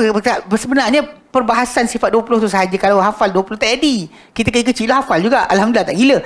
Cuma dia bila orang detailkan, pendetailan, contohnya macam dia kata apa, kita ni ada sifat ma'ani. Okay, kudrat, iradat, ilmu, hayat, sama, basar, kalam. 7 sifat ni tadi. Kudrat, iradat, keupayaan kuat tenaga, iradat keinginan, ilmu, pengetahuan, hayat, nyawa, sama, kata pendengaran, basar, penglihatan, kalam. Diorang bukan bincang tentang sifat tu Allah ada. Sebenarnya diorang cuba nak bahaskan asalnya untuk lawan Mu'tazilah yang menafikan, atau geng Jahmiyah yang menafikan dari Allah Ta'ala sifat-sifat tersebut. Tapi last kali geng-geng ni dengan kebatinan, fahaman kebatinan yang diorang ada, diorang detailkan lagi. Kalau kita melihat, siapa sebenarnya yang melihat? Kalau kita mendengar, siapa sebenarnya yang mendengar? Kalau kita berkehendak, siapa sebenarnya yang berkehendak? Kalau kita, dia kata last kali, dalam kita ni siapa sebenarnya? Dia upgrade lah. Itu punca masalah dia. Walaupun kita kata masalah tajuk sifat itu ada bagi Allah Ta'ala, kita tak nafikan. Allah Ta'ala menghendaki, Allah Ta'ala berkuasa. Siapa kata Allah Ta'ala tak berkuasa? Tapi penumpuan tadi, masalah sifat ma'ani tadi, yang problem dia, sifat itu kita ada. Lepas tu relate dengan yang menciptakan kita. Setelah sekali bukan kita mendengar, Allah yang mendengar. Masalah. Kita tak melihat, Allah melihat. Betul, dia ambil ayat Quran. Wa ma ramaita idh ramaita walakinnallaha rama. Wa ma tasyauna illa ayyasha Allah. Kamu takkan ingin kecuali Allah Taala inginkan. Kita faham ke ayat tadi macam tu, tapi bukan maksud dia Allah yang buatkan. Allah jadikan benda-benda untuk kita, tapi bukan maksud dia paksa kita buat. Betul tahu 3-4 hari ni dalam berbulan lepas. Yang sekali tu daripada Jais ni lah. Dia punya apa caller tu tanya soalan. Dia tanya saya tentang tajuk. Dia kata, Ustaz, kalau ada orang tu kata, kalau saya buat jahat tapi Allah yang tentukan, dan kenapa saya salah? Ini kan biasa dengarkan ayat ni. Saya kata macam ni, tajuk kita berdosa, dia sama macam kita lapar, kita kenyang, kita dahaga, hilang dahaga, kita sakit, kita sembuh. Semua tu qadar Allah Ta'ala. Semua takdir Allah. Tak ada apa benda yang keluar dari alam ini berlaku tanpa kehendak Allah Ta'ala. Cuma sekarang ni reaksi kita apa? Allah Ta'ala bagi kita ni kelebihan banding makhluk lain. Jadi kelebihan kita adalah kita ada pilihan. Dan kata tak ada pilihan, letak depan ni nasi basi, lepas tu nasi elok. Awak makan mana satu? Ambil yang basi makan. Dah takdir. Macam tu. Mana pula awak ambil elok? Kenapa tak ni? Jalan jam, nampak jalan tu jam. Lepas tu nampak jalan sini tak jam. Awak dengan bijak sananya awak pergi mana? Dah tak jam lah, takkan macam tak apalah, dah takdir. Dah tahu dah sini buka kan, pergilah sini. Kenapa? Takdir ni tak apa, takdir. Bukan macam tu. Jadi basic ni, saya jawab boleh, saya kata macam ni, masalah kita berdosa tu kata Allah Ta'ala benar, tak nafikan. Cuma masalah dia lepas dosa nak buat apa? Macam kita lapar, takdir Allah Ta'ala, lepas tu buat apa? Makanlah. Buatlah benda yang akan menghilangkan apa lapar tadi, yang ikut pada adatnya. Memang kalau makan, kita banyak makan, kita akan kenyang. Walaupun kadang-kadang makan-makan tak kenyang-kenyang. Makan-makan banyak. Macam berhantu. Macam membela dia panggil. Kau makan macam bela. Saya ada adik ipar. Kau dah makan kan? Banyak kau makan. Hati saya kata, bawah meja. Satu atas, satu bawah. Makan satu atas, satu bawah. Dua isyir lah kan. Makan satu, bawah meja satu. Cerita dia, memang kita kata, kita lawak apa, panggil apa, balas. Macam Omar kata apa, bila dikatakan oleh kepada beliau, bila dia tak masuk ke dalam apa ke Syam, sampai sepadan dia berhenti, dia patah balik. Lepas tu ya, Abu Ubaidah menjarah mulut, biasalah. Dia kata, lari dia qadar ke wahai Omar? Omar kata, aku lari dia qadar Allah kepada qadar Allah Ta'ala. Ini qadar sakit, ini qadar sihat. Aku daripada pergi sini, aku pergi sini. Duduk qadar Allah Ta'ala. Dan kalau nak kena, maksud dia kalau nak kena, aku lari pun kena juga. Itu maksud dia. Macam kita makan, tak tentu lagi kenyang, tapi kita tetap kena makan. Bila kita dahaga, haus, kita minum. Makan duduk diam, kan pegang pen. Kenapa tu? Haus. Lepas tu jilat. Sedap. Bang, kenapa? Haus. Lepas tu jilat pen. Kenapa? Ada apa? Lapar, pergi peluk tiang tu. Faham tak? Tak kena langsung. Lepas tu gila. Okay, ayah kata, bila dosa, taubatlah. Dia kulit-kulit. Saya dosa. Taubatlah. Nak tunggu apa lagi? Tunggu esok. Tunggu tahun baru. Bila nak taubat? Tunggu tahun baru. Dah terlepas bang. Tahun depan pula. Atau tunggu Ramadan. Bila nak taubat ni? Tunggu Ramadan. Bila nak taubat ni? Tunggu Raya Haji. Faham tak? Realiti dia kalau kita perhatikan, bila dah berdosa. Okay. Saya kata contoh. Kita ada dapat tajuk ni. Saya kata kita ada dua makhluk yang beri pada kita pengetahuan tajuk ni. Tentang qadar Allah Ta'ala bagi perbuatan dia. Okay. Iblis dan Adam. Iblis tahu bahawa dia buat dosa menentang perintah Allah Ta'ala tu qadar Allah Ta'ala. Tapi dia pilih untuk tak bertaubat. Bahkan dia kata, Rabbi bima aghwaytani. Tuhanku, dengan sebab kau sesatkan aku akan buat macam ni. So dia tahu tak siapa yang menjadikan sesat? Tahu, tapi apa perangai dia? Dia lawan. Dia menyalahkan Allah Ta'ala. Okey, Adam tahu tak? Dia buat dosa, dia makan pohon terlarang tu adalah kerana Allah Ta'ala. Siapa tak baca hadis tu, hadis Sahih Muslim, Bukhari tu tak tahu. Siapa yang baca, hadis datang. Nabi kata dalam hadis berkenaan, Musa AS, dia berdoa kepada Allah Ta'ala. Nabi kata, minta nak jumpa dengan Adam. Lalu Allah Ta'ala jumpakan Musa dengan Adam. Bila jumpa, Musa kata, engkau ke Adam yang Allah Ta'ala jadikan kau dengan tangannya. Allah Ta'ala letak kau dalam syurga. Allah Ta'ala ajar kau nama semua benda. Allah sujud kepada kau para malaikat. Kenapa kau makan tu pokok terlarang kau sebabkan nak cuci kau susah? Kata Musa alaihi salam. Maka Nabi kata, Adam jawab, engkau ke Musa? Yang Allah Ta'ala beri kau Taurat, Allah Ta'ala beri untuk kau lautan. Sebutlah semua apa yang Musa dapat. Allah Ta'ala berkata-kata dengan kau. Engkau tak baca kena kitab engkau, aku telah ditentukan untuk turun ke dunia 50 tahun sebelum aku dijadikan. Kau tak baca ke? Jadi jawab balik. So maksud dia, Adam tahu tak? Tahu. Tapi apa Adam buat? Bila dia bersalah, dia taubat. Bukan salahkan Allah Ta'ala. Orang sibuk berkenaan masalah benda tu ketentuan Allah Ta'ala ke tidak. Allah Ta'ala bagi pilihan, awak nak gimana? Dan awak contoh macam satu benda tu apa macam tadi kan, nasi tu ada apa, beras tu tak dimasak lagi. Awak tunggu takdir Allah Ta'ala apa jadi pada beras tersebut. Tengok, bang kenapa? Lapar. Betul apa? Tengok beras tu. Masalah. Tengok takdir Allah Ta'ala apa jadi. Itu masalah dia. Kadang-kadang benda macam ni kan, benda macam ni kita kata kekeliruan tu datang.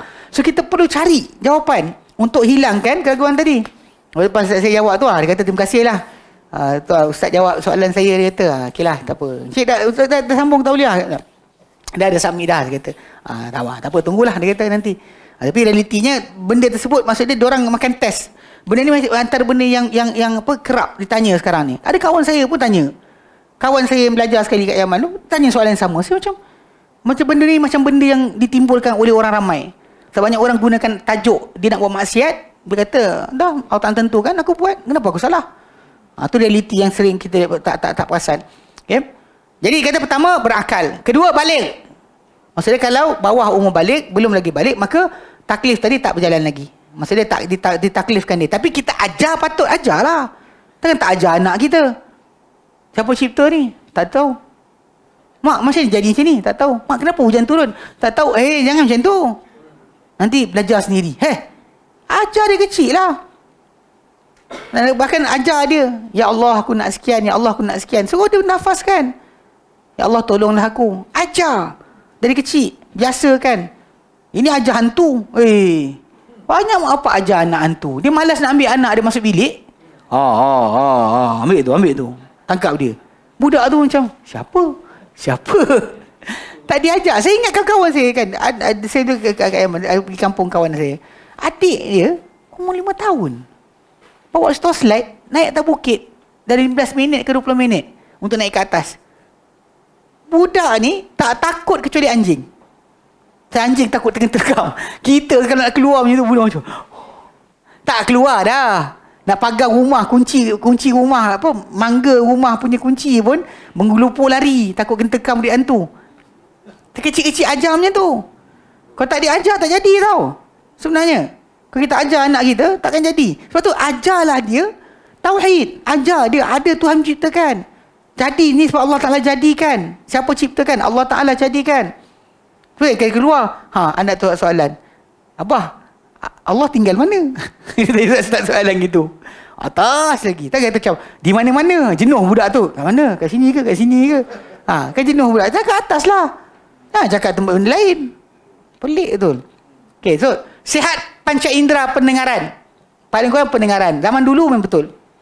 Bila buku ni karang, berdasar pada kaedah zaman dulu, orang pekak termasuk di antara golongan yang diangkat taklif. Sebab awak tak boleh sampaikan apa pada dia. Satu masa dulu. Adapun zaman sekarang, kita dapati dah mula macam terangkat sedikit. Ada, kalau tuan-tuan, adalah tajuk yang macam saya sebut tu kan. Ada seorang yang Syekh Al-Kandari tu juga, dia buat rancangan tu, dia buat tentang pendakwah. Seorang perempuan bisu. Perempuan ni pekak. Bila pekak mesti bisu. Pasal dia orang pekak, dia tak boleh teriru bunyi. Jadi pekak. So perempuan ni, dia asal Bangladesh punya keturunan sebagainya. Dia masuk, dia memang inilah muslimah lah dia asal. Cuma satu peringkat hidup dia sangat bersemangat untuk panggil apa, berdakwah untuk Islam. Nama dia Rebecca. Saya tak tahu kalau nak tunjukkan video dia. Nanti saya share dengan Betul Harga nanti. Nanti tengok balik. Okay, jadi Rebecca ni, cerita dia ni berdakwah pakai bahasa isyarat. Pakai bahasa isyarat. Dia memang berdakwah pakai bahasa isyarat. Al-Fatihah tu, alhamdulillah. Orang yang belah sana tengok dia buat isyarat tu, naik bulu roma, naik. Jadi yelah, zaman sekarang ni bahasa isyarat ni sampai macam tu sekali. Boleh sampai aku sayang kau, mencarut pun boleh. jadi tajuk orang pendengaran ni sikit. So dahulunya betul, memang antara perkara yang menghilangkan taklif adalah pendengaran tak ada. So orang buta masih boleh dengar, dia boleh terima arahan. Macam para sahabat Nabi SAW, ada beberapa orang yang buta kan Abdullah ibn Maktum yang kisah Abbas Tawalla, dia buta tapi dia boleh dengar. So Nabi boleh ajar dia agama, ajar dia Islam, ajar segala-galanya. Orang pekak nak ajar je dah. Itu masalah sikit lah. Jadi realiti dia, tapi yang saya tengok yang sekejap, kena tunjuk sikit kot. Tak tunjuk kan tuan-tuan tak nampak. Apa-apa nampak tu diamkan, macam nampak hantu. Okey, Fahad Kandari Rebecca kot nama dia. Saya ingat nama dia, saya tak ingat. Ni perempuan ni. Perempuan ni bisu. Dia bisu. Dia memang tak ada ni. Dia tak dengar. Tak ada dengar. Dia bisu dan pekak lah. Bila dia pekak, dia jadi bisu. Dia tak boleh cakap. Jadi dia memang gunakan isyarat.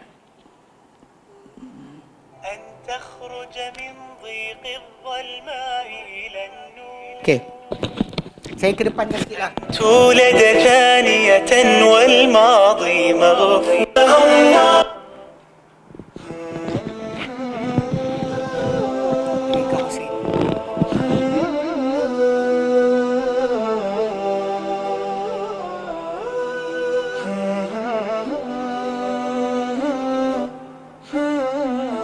أختي ريبيكا منذ متى وأنت صماء لا تسمعين؟ Lahir pekak.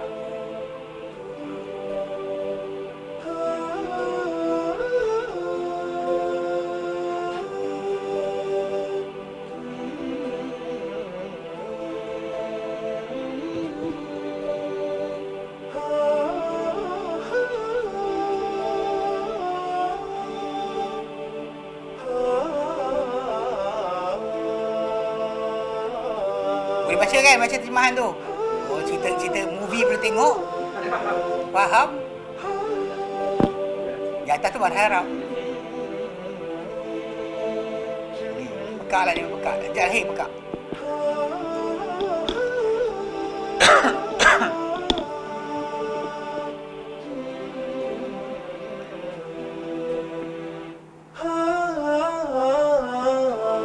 صبر والديها على هذا البلاء وأدخلوها المدرسة، وهناك تعلمت لغة الإشارة، وكانت سعيدة جدا في إمكانية تعلمها، وتزوجت من شاب يسمع ويتكلم.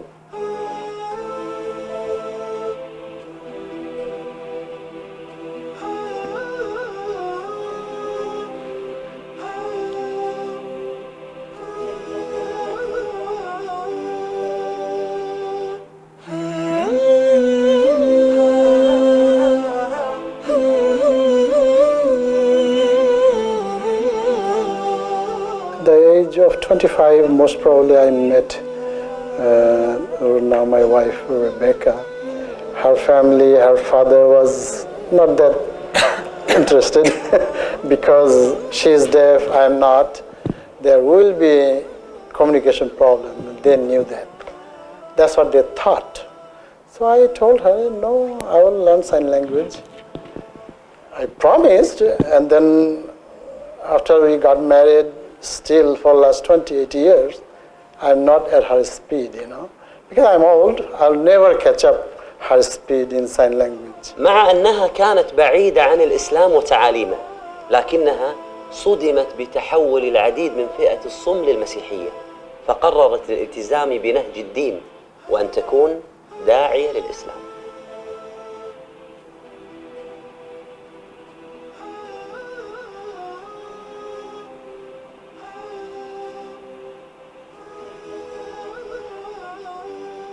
Tujuh kawan dia yang Kristian masuk Islam, masuk Kristian. So dia kata silap, macam dalam gereja biasanya ada penterjemah. Dalam masjid tak ada. Dia kata jadi tinggalkan. Jadi dia cuba tarik balik kawan dia dan ajar mereka. Dia kata ajak balik masuk Islam. Dia rasa kalau dia tak nak kawan-kawan dia hilang keimanan keimanan. I think she's much more stronger religion-wise than I am. But she was not like that. That's what I was trying to tell you guys earlier, that she was an all-American girl. She did everything that any other teenage American girl would do, except going to clubs or drinking. I think she's so deep and sensitive, and she has a lot of hikmat, a lot of wisdom. So she's one of the very few deaf people I've met in my life who Allah subhanahu wa ta'ala has given her so much wisdom. أختي كم عدد الذين يتكلمون بلغة الإشارة في الولايات؟ Bas sikit lagi. Asking about غير أعمل معك في هذه المنظمة. one of the is working on an but there's no إجراء زيارات لبعض الفردية Dia dakwah orang masuk Islam بجهود ريبيكا الفردية البسيطة من خلال نقاشات عبر الإنترنت وزيارات لبعض المهتمين من فئة الصم أثمرت دعوتها بنتائج رائعة. 7 orang masuk Islam.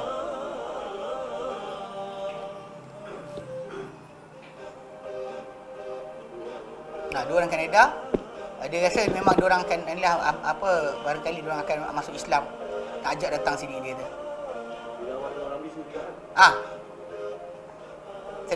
boleh أسلم على يديها 9 أشخاص وهي لا تسمع ولا تتكلم. ما هو عذري وعذرك وماذا قدمنا للإسلام؟ أختي ريبيكا، كيف أقنعت من حولك بالإسلام؟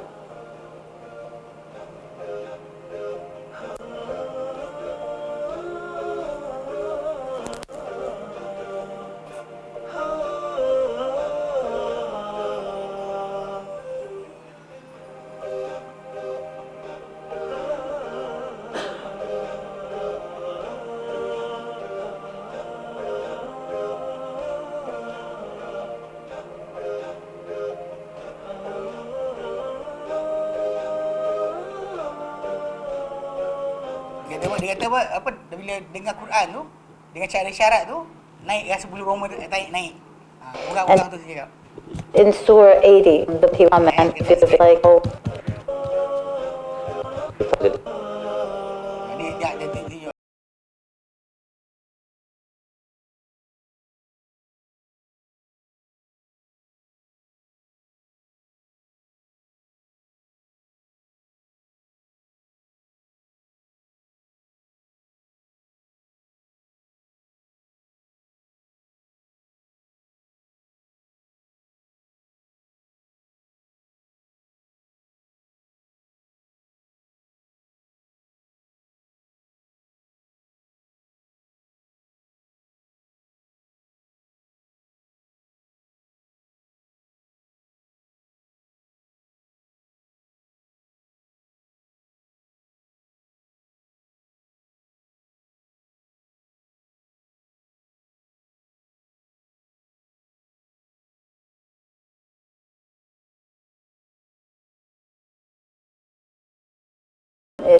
أنا تعمدت يعني إني أقرأ القرآن. نعم.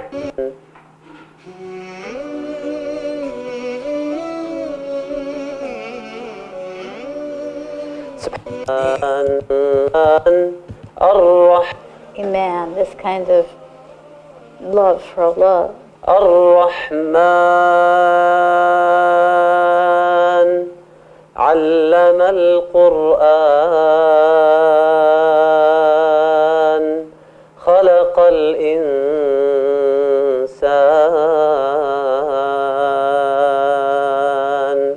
علمه البيان.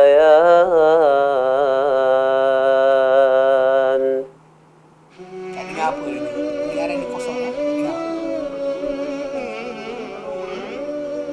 سبحان الله، نحن نعيش نعمة عظيمة.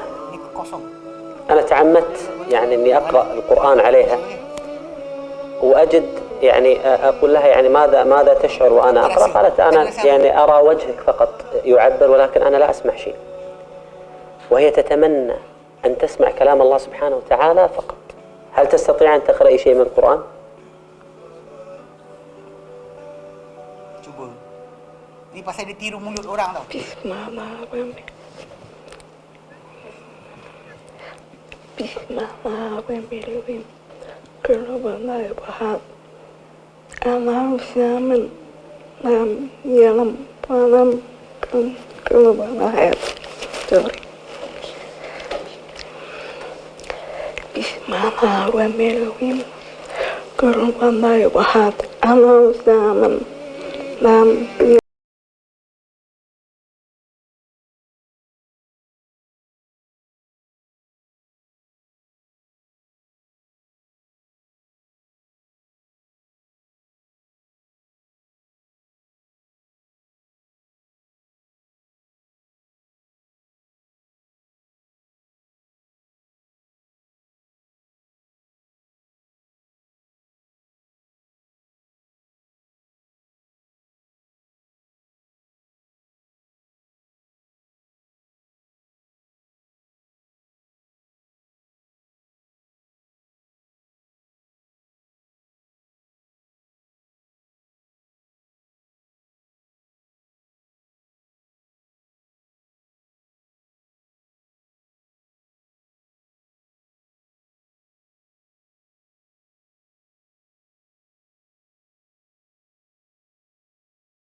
الله من الشيطان الرجيم. بسم الله الرحمن الرحيم.